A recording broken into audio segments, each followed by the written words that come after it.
favorite snacks was Yodels, which is a pretty, well, what can I say? I'm not proud of it. But it was a cream-filled cake that was rolled and wrapped in tin foil, and you'd get about 20 in a box, and I could eat a whole box.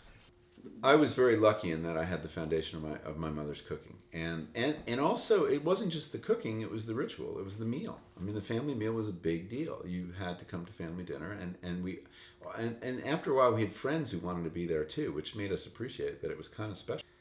You know, there's a funny way in which you recalibrate your thresholds for things like salt and sugar, and as you begin to eat better food and learn to really appreciate the full spectrum of flavor and not just those primary colors. I was just wondering if you can remember your first ever memory as an infant or a child. No. No. I have an early memory I've gone back to a few times and I've written about because it's germane to my work. But that doesn't happen until I was about 4.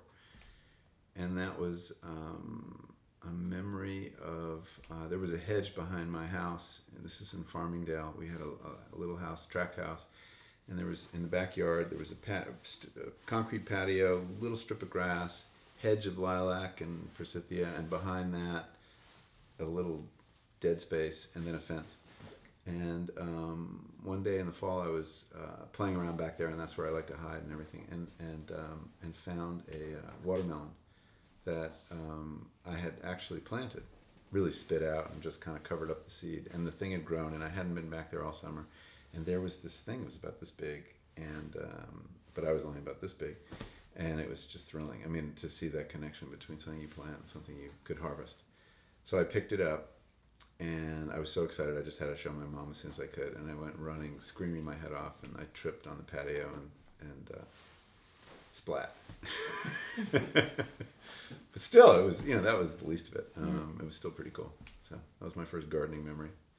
I'm sure there are others. I mean, I do have a memory of when I was earlier, but it wasn't one time because it happened constantly, which was, I have a sister who is exactly a year younger than I am, or a year and a month.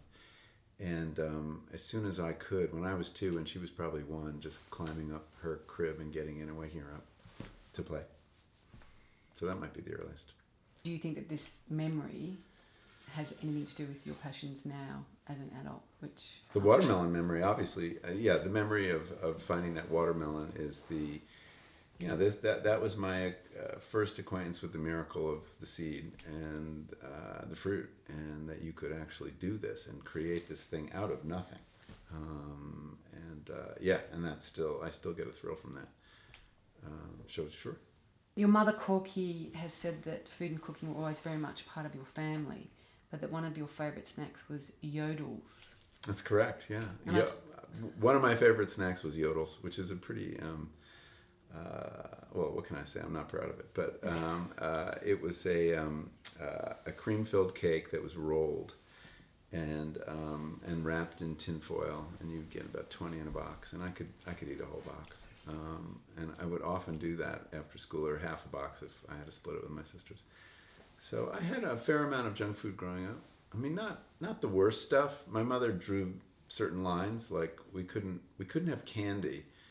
But if it was sold in the cake or bread aisle, it was okay. But of course, they know how to fool that, moms. And so we would end up with things like Kit Kat bars, which somehow got elevated to the pastry aisle, but really should have been in the candy aisle.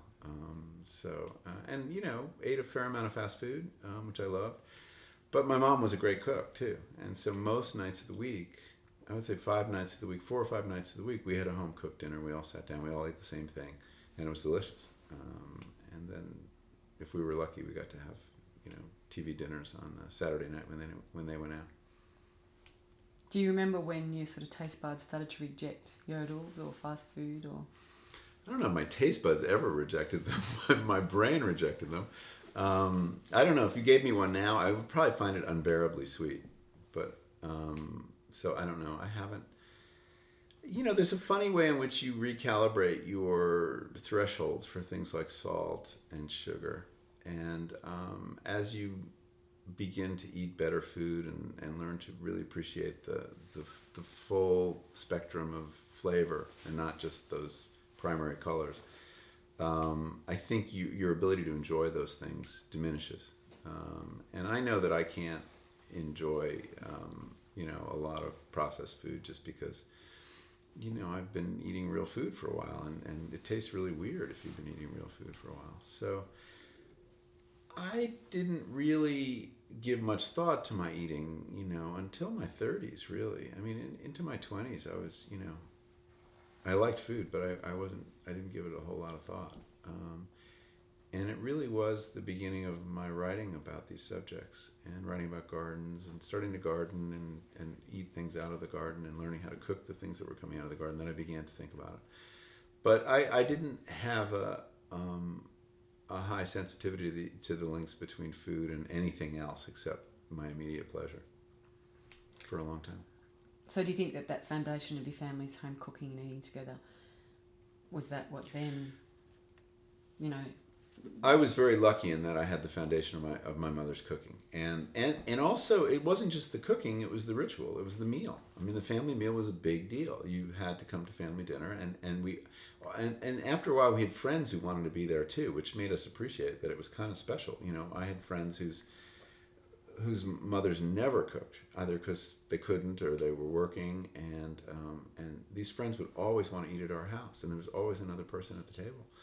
Or my sister's friends, and so I appreciated we had something kind of good, but also what happened at the table was a pleasurable thing, even though we bickered and fought and things like that. But it was just a kind of the island in the middle of the day that you could always count on happening.